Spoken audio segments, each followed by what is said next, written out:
नमस्कार दोस्तों, स्वागत है आपका हमारे चैनल नीट न्यूज टीवी के अंदर। तो आज बात करेंगे काउंसलिंग की पूरी प्रक्रिया के बारे में। डिटेल में मैं इस पूरे वीडियो में आपको समझाने वाला हूं कि नीट की काउंसलिंग कैसे होती है, गवर्नमेंट कॉलेज में सीट कैसे मिलती है, उसके साथ ही साथ प्राइवेट या डीम्ड कॉलेज में एडमिशन कैसे होता है, और उसके बाद कॉलेज की चॉइस फिलिंग करते समय किन किन बातों का ध्यान रखना चाहिए, कॉलेज चॉइस फिलिंग कैसे की जाती है, काउंसलिंग में सिक्योरिटी डिपॉजिट कितना लगता है, और उसके साथ ही साथ पूरी काउंसलिंग में आपको किन किन बातों का ध्यान रखना है। एक से एक बारीक जो चीज है उसका मैं पूरा डिटेल से आपको इस वीडियो में बताने वाला हूं। तो पूरा वीडियो थोड़ा लंबा होगा, लेकिन जिसमें जो भी डिटेल आपको मैं बताऊंगा इस वीडियो के अंदर वो सभी आपके काउंसलिंग में काम आने वाली डिटेल है। तो वीडियो को ध्यान से देखिएगा, एक एक पॉइंट को अच्छे से समझिएगा, जिससे कि इस वीडियो को देखने के बाद आपको काउंसलिंग करने में कोई परेशानी ना उठानी पड़ी। तो वीडियो के साथ अंत तक बने रहिए और हर पॉइंट को ध्यान से समझिए। पिछले 2 साल में काउंसलिंग के नियमों में बहुत बड़ा बदलाव देखने में आया है। पहले काउंसलिंग कराने का तरीका अलग होता था, अब काउंसलिंग कराने का तरीका अलग होता है। उसके साथ ही साथ एक बात जो ध्यान देने योग्य है वो ये है कि एमबीबीएस, बीडीएस और आयुष इन सभी कोर्सेज में एडमिशन के लिए नीट का एग्जाम क्वालिफाई करना जरूरी होता है। उसके साथ ही साथ एम्स एंड जिपमर ये 2 मेडिकल कॉलेज है, इनमें एडमिशन के लिए भी नीट को क्वालिफाई करना जरूरी होता है। काउंसलिंग के अंदर कॉलेज स्टूडेंट को उनकी चॉइस, जो उनकी फर्स्ट चॉइस होती है वो उनको पहले मिलती है और मेरिट के हिसाब से कॉलेज अलॉट किया जाता है। मतलब आपके नंबर अच्छे हैं, आपकी रैंक अच्छी है, तो आपको आपकी चॉइस की फर्स्ट सेकंड चॉइस मिलने के चांसेस ज्यादा होते हैं। और एमबीबीएस में एडमिशन लेने के लिए काउंसलिंग ही एक मात्र तरीका है, इसके अलावा कोई अदर वे नहीं है, कोई अलग तरीका नहीं है जिसके माध्यम से आप एमबीबीएस में एडमिशन ले सकते हैं। और सबसे बड़ी जो बात है वो ये है कि नीट का एग्जाम क्वालिफाई करे बिना आप ना तो इंडिया के अंदर या इंडिया के बाहर अब्रॉड में भी आप एमबीबीएस में एडमिशन नहीं ले सकते हैं।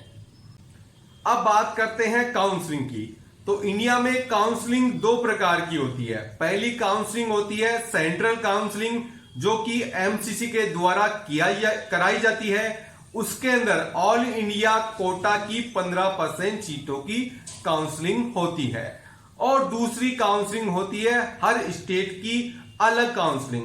उस काउंसलिंग के अंदर स्टेट अपने हिस्से की जो 85% सीट होती है गवर्नमेंट की, उनपे एडमिशन करवाता है, और उसके साथ ही साथ उसके स्टेट की जो प्राइवेट कॉलेज होती है, डीम्ड कॉलेज होती है, उनकी भी वो काउंसलिंग करवाता है। सेंट्रल की जो काउंसलिंग है ऑल इंडिया की AIQ, उसकी काउंसलिंग एमसीसी के द्वारा कराई जाती है। और एमसीसी की जो काउंसलिंग की प्रक्रिया है फर्स्ट राउंड से लेकर लास्ट जो stay round, special stay round तक की प्रक्रिया पूरी ऑनलाइन होती है। मतलब यहां कहीं भी कोई ऑफलाइन काउंसलिंग का तरीका नहीं होता है ऑल इंडिया के अंदर एमसीसी की काउंसलिंग के अंदर। और एमसीसी की जो वेबसाइट है काउंसलिंग की, वो वेबसाइट है www.mcc.nic.in। यहां पे आपको लेफ्ट हैंड साइड में अंडर ग्रेजुएशन यूजी का ऑप्शन मिलेगा, उस पे जाके आप एमबीबीएस की काउंसलिंग करवा सकते हैं। अब बात करते हैं ऑल इंडिया की जो काउंसलिंग होती है उसमें 15% हिस्सा जो होता है सभी राज्यों में जितनी भी गवर्नमेंट की कॉलेजें होती है उनका 15% हर कॉलेज का हिस्सा ऑल इंडिया के अंदर आता है। मतलब इंडिया की जितने भी स्टेट है, उनकी जितनी भी सरकारी कॉलेजें हैं, उनमें जितनी भी सीटें हैं, उनका हर कॉलेज का 15% हिस्सा ऑल इंडिया की काउंसलिंग में आता है। और उन 15% कॉलेजों के अंदर पूरे इंडिया से कोई भी स्टूडेंट अप्लाई कर सकता है जिसने नीट का एग्जाम क्वालिफाई किया हो। तो 15% ऑल इंडिया की जो सीटें होती है जिसपे कि एमसीसी काउंसलिंग करवाता है, उनके अंदर प्राइवेट कॉलेज की कोई भी सीट नहीं होती है। ध्यान दीजिएगा, प्राइवेट की कोई भी कॉलेज नहीं होती है ऑल इंडिया के 15% कोटा के अंदर। और सेंट्रल काउंसलिंग से ही एम्स की जितनी भी सीट होती है, जितने भी एम्स है उनकी, plus BHU Banaras Hindu university की पूरी 100% सीटों की काउंसलिंग एमसीसी के द्वारा, ऑल इंडिया काउंसलिंग के द्वारा होती है। एम्स की जितनी सीटें हैं, बीएचयू की जितनी सीटें हैं, सभी सीटें ऑल इंडिया काउंसलिंग के माध्यम से भरी जाती हैं। जिपमर की बात कर लेते हैं अब। जिपमर की 50% सीटों की काउंसलिंग सेंट्रल काउंसलिंग से होती है। मतलब एमसीसी 50% सीटों की काउंसलिंग करवाती है और उसके साथ ही साथ सेंट्रल काउंसलिंग से ही एएमयू अलीगढ़ मुस्लिम यूनिवर्सिटी की 50% सीटों की काउंसलिंग होती है। ईएसआईसी की 15% सीटों की काउंसलिंग भी ऑल इंडिया काउंसलिंग के माध्यम से होती है और उनकी काउंसलिंग भी सेंट्रल काउंसलिंग बोर्ड ही करवाता है, एमसीसी ही करवाता है। एएफएमसी का जो रजिस्ट्रेशन होता है वो भी ऑल इंडिया काउंसलिंग के माध्यम से होता है, एमसीसी की वेबसाइट के द्वारा होता है। उसके बाद एएफएमसी बाकी की जो प्रक्रिया है वो अपने हिसाब से खुद करवाता है। जामिया की बीडीएस सीटों की काउंसलिंग भी सेंट्रल काउंसलिंग के माध्यम से ही होती है, एमसीसी इसको कंडक्ट करवाता है और ऑल इंडिया काउंसलिंग के माध्यम से ही जामिया की बीडीएस की जितनी भी सीटें हैं उनकी काउंसलिंग होती है। डिम्ड कॉलेज, जितनी भी डिम्ड कॉलेज है इंडिया के अंदर, उनकी काउंसलिंग भी एमसीसी ही करवाता है। मतलब इंडिया के अंदर जितने भी डीम्ड के कॉलेज है उनकी काउंसलिंग ऑल इंडिया काउंसलिंग के माध्यम से एमसीसी के द्वारा करवाई जाती है। डीयू दिल्ली यूनिवर्सिटी के जितने भी कॉलेज है और उसके साथ आईपीयू इंद्रप्रस्थ यूनिवर्सिटी के जितने भी कॉलेज है, 2 कॉलेज हैं आईपीयू के, उनकी की स्टेट की जो काउंसलिंग होती है वो भी एमसीसी के द्वारा कराई जाती है। तो यहां टोटल जो ध्यान देने वाली बात है, ऑल इंडिया की 15% सीटों की काउंसलिंग एमसीसी करवाती है और उसके साथ एम्स की 100% सीटों की काउंसलिंग एमसीसी करवाती है। उसके बाद जिपमर की जो 100% सीटें होती है उनमें से 50% सीटों की काउंसलिंग ऑल इंडिया एमसीसी के द्वारा कराई जाती है और बीएचयू की जो 100% सीटें होती है उनकी काउंसलिंग एमसीसी के द्वारा करवाई जाती है। ईएसआईसी की जो 15% सीटें होती है उनकी काउंसलिंग भी एमसीसी के द्वारा सेंट्रल काउंसलिंग के माध्यम से करवाई जाती है। अब बात करते हैं स्टेट काउंसलिंग की। तो सभी स्टेटों के अंदर एक काउंसलिंग अथॉरिटी होती है, हर राज्य के अंदर एक काउंसलिंग अथॉरिटी होती है जो कि स्टेट की काउंसलिंग करवाती है। स्टेट की काउंसलिंग के अंदर जो बाकी की बची हुई 85% गवर्नमेंट की सीटें होती है, 15% सीटें ऑल इंडिया में चले जाती है और जो बाकी की 85% सीटें बचती है। और उसके साथ ही साथ प्राइवेट कॉलेज, जो भी स्टेट में जितनी भी प्राइवेट की कॉलेज है जिस स्टेट के अंदर, उसकी 100% सीटों की काउंसलिंग वहां की स्टेट काउंसलिंग के माध्यम से करवाई जाती है। प्राइवेट कॉलेजों के बारे में बता दूं, जिस स्टेट में जो प्राइवेट कॉलेज है उसकी काउंसलिंग वहां की राज्य की काउंसलिंग अथॉरिटी करवाती है, ना कि ऑल इंडिया। ऑल इंडिया के माध्यम से वहां की स्टेट की प्राइवेट काउंसलिंग नहीं हो सकती है। और सबसे बड़ी और सबसे महत्वपूर्ण जो बात है वो ये बात है कि गवर्नमेंट कॉलेज में एडमिशन के लिए 2 ही तरीके होते हैं, तीसरा कोई तरीका नहीं होता है। पहला तरीका होता है ऑल इंडिया काउंसलिंग, जिसमें कि 15% 15% सीटों की काउंसलिंग होती है ऑल इंडिया की जितनी भी एमबीबीएस की गवर्नमेंट सीटें हैं। उसके अलावा स्टेट की काउंसलिंग में बाकी बची हुई 85% सीटों की काउंसलिंग होती है और उसी के माध्यम से आपको गवर्नमेंट कॉलेज मिल सकता है। तीसरा कोई भी तरीका नहीं होता है गवर्नमेंट कॉलेज में एडमिशन लेने का। अब एक और जो महत्वपूर्ण बात है, आप किसी दूसरे स्टेट की काउंसलिंग के अंदर गवर्नमेंट सीट के लिए अप्लाई नहीं कर सकते हैं। ध्यान दीजिएगा, आप किसी अदर स्टेट में जाके वहां की जो गवर्नमेंट कॉलेज है उसके लिए अप्लाई नहीं कर सकते हैं। कई स्टेटों के अंदर सेमी गवर्नमेंट सीटें भी होती है और उन सीटों के लिए भी वहां के स्टेट के कैंडिडेट ही अप्लाई कर सकते हैं। उनके लिए भी अदर स्टेट के कैंडिडेट अप्लाई नहीं कर सकते हैं। हां, कुछ सेमी गवर्नमेंट कॉलेजों के अंदर ओपन सीटें होती है जिनके अंदर आप मैनेजमेंट कोटा के अंदर या एनआरआई कोटा के अंदर जाकर अप्लाई कर सकते हैं।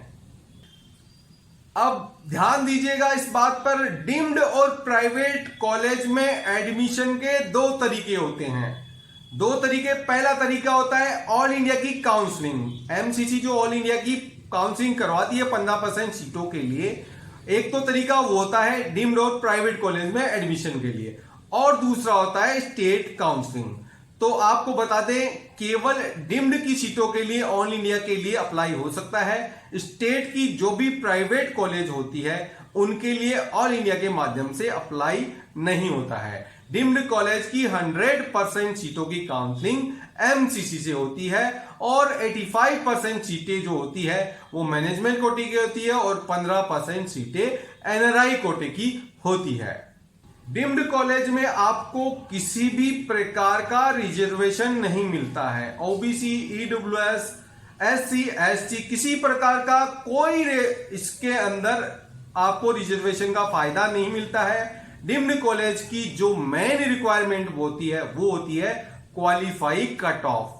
आप किसी भी कैटेगरी से हो उनसे उनको कोई मतलब नहीं है। अगर आपने नीट का एग्जाम क्वालिफाई कर लिया है तो आप डीम्ड कॉलेज के लिए अप्लाई कर सकते हो। हाँ, कुछ ऐसी डीम्ड कॉलेज या डीम्ड यूनिवर्सिटी है जहां पे मुस्लिम माइनॉरिटी और जैन माइनॉरिटी के लिए कुछ सीटें आवंटित कर दी गई है क्योंकि वो उन कम्युनिटी की डीम्ड कॉलेजें होती हैं।